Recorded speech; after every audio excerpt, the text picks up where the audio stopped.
BloodRayne franchise is still pretty niche, but there is a lot of media to consume. We've got 3 games, a comic run, 3 live-action movies, that random time when Rain made it into a Playboy magazine. The series has many faults though. The first game was very clunky and rough, and the movies are a pretty mixed bag.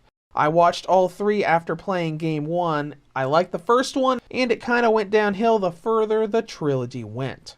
I personally really like the series though, so I wanted to continue. Here is my review of BloodRayne 2 Revamped for the Nintendo Switch. When it comes to story, this game takes place about 6 decades after the events of the first game. Rain is hell-bent on revenge on her father, destroying all of his vampiric offspring in an attempt to get to Kagan himself. The plot has Rain going through a city overrun with vampires on a mission from the Brimstone Society, soon finding her personal mission very much intertwined with that one. Now, overall, the story is pretty decent. It moves a bit away from the eldritch demon artifacts and Nazis of the first game to a more vampire-focused plot, though it did do wonders for Rain's character. There's a lot more characterization, lore behind her and her family, and she's less of a sex pun machine, pushing a lot of the innuendo jokes on enemies with only the occasional one-liner from Rain herself. When it comes to gameplay, this is a third-person action game with some light RPG elements. As the Revamped remaster, this is pretty much the same as Revamped 1. It's based on the Terminal Cut release, but with most of the cheats removed after launch despite the cheat menu still being there, right? Actually, cheats were just added back into the games on February 15th. And to be perfectly honest, I was booting the game up getting ready to record this review when the update queued, and I was so happy I waited. Now, main progression is still level-based. You explore 3D areas and fight off enemies to get to the next area, boss, story scene, or whatever. But it feels so much different from BloodRayne 1. Many of the mechanics have changed, and it overall just feels like a better crafted action game.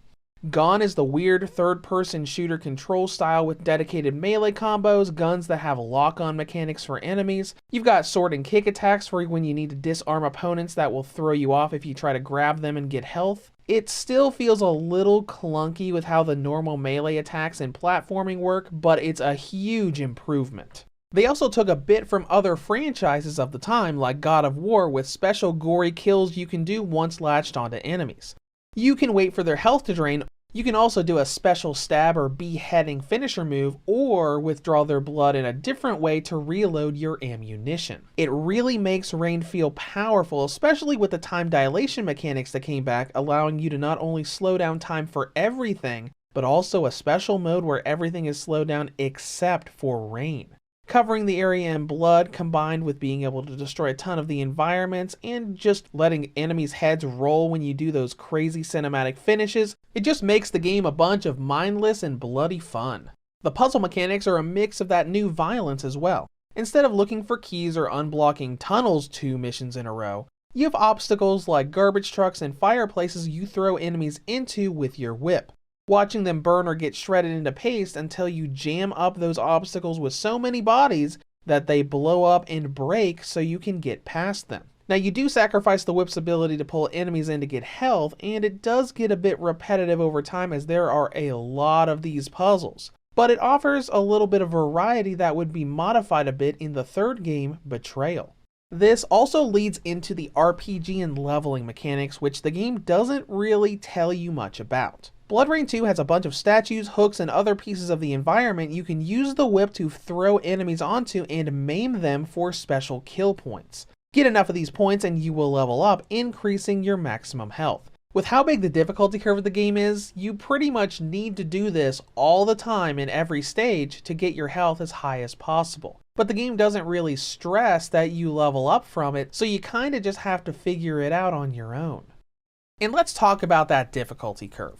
Once you go into the second or third chapter of the game, you're going to run into some bosses that require very articulate dance-like dodges and well-timed attacks from specific angles. The game's really hard and pretty much requires you to master all of the combat mechanics. Now, technically you could mash your way through or try to struggle through that boss, But once you get through that struggle, guess what? That boss you just fought is going to show up as a normal enemy that you're going to have to fight for dozens of more times before the game is over. And the more bosses and big enemies you find, the higher that difficulty curve goes. But one thing they did improve, or kind of improved on, was the checkpoint and save mechanic. BloodRayne 1 had no checkpoints, so if you died in the middle of a stage, you started off from the very beginning. BloodRayne 2 does have checkpoints, but they are session-based. You'll respawn at a checkpoint if you die, but close the game and it will erase all checkpoint data and restart you from the beginning of that level all over again. Some of the checkpoints are also not designed the best. Having you fight a difficult boss after a long wave-based battle and failing the boss pushes you back to before the wave battle to trek through before attempting the boss a second time. Now all of this comes together for a pretty decent amount of content and length. The base game can easily take you 9 to 10 hours for the campaign, but difficulty in system learning, aka not using the cheats, can easily extend that to over 20 to 25 hours. It all depends on how quickly you catch on and learn the mechanics. Next up is presentation, and what an improvement. There's a load of detail in the environments and 3D models for Rayne and enemies regardless of what costume you decide to use as you play. It looks so much better than the first game, which could arguably be considered something kind of between PS1 and PS2. Performance is much better as well. You've got occasional small dips when fighting large groups or bosses, but it stayed well between 30 and even 60 FPS for the entire game. And that brings us to battery life. On the original model, BloodRayne 2 gives us a range of 2 hours and 9 up to 3 hours and 7. The Nintendo Switch Lite gets a range of 2 hours and 17 up to 3 hours and 22. The Redbox or V2 2019 model gets a range of 5 hours and 22 up to 6 hours and 50. And the OLED gets a range of 5 hours and 38 up to 7 hours and 6.